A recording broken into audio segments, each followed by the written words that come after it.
Year 2026, month of April.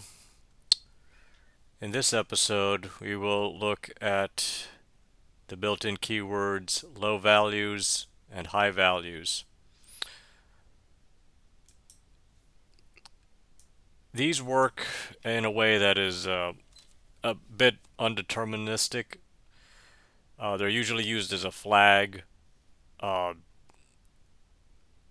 and you may see them, used like that in Cobol programs that are already out there.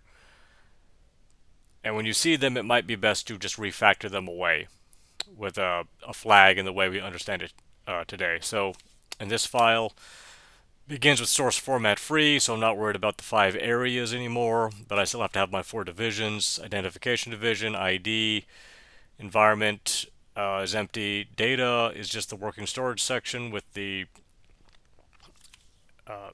when it's prepended by 77, that's like hoisting in JavaScript, accessible by the whole program.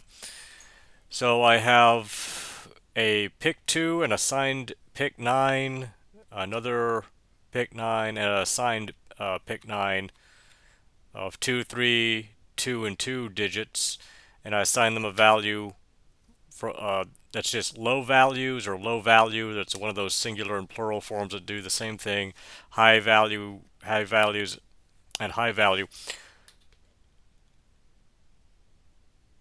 And you may not. You'd think that maybe low value would mean like 0, 0, or -99 for assigned stuff, but it may not be what you think. And it's because it's not what you think that you should probably avoid using these flags if you can, if you're making any kind of adding new COBOL.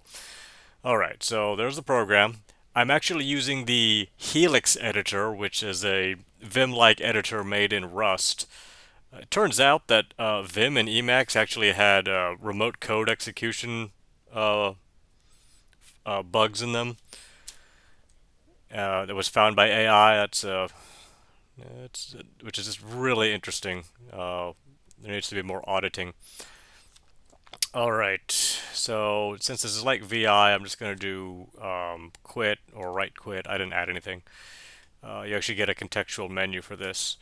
Okay, so the output is what you see at the top of the screen there. There's blank for a pick 9, plus 0 for a signed one, and then 2 question marks, then a positive sign, a question mark, and a 0.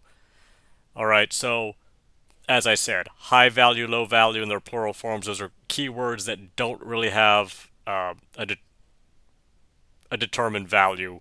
And you may see them as flags, but you should probably avoid making new flags with them.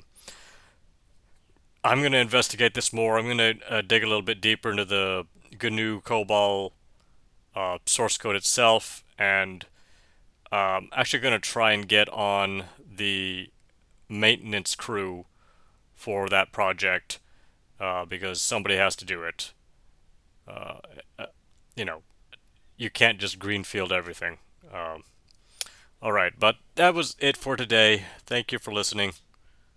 Goodbye.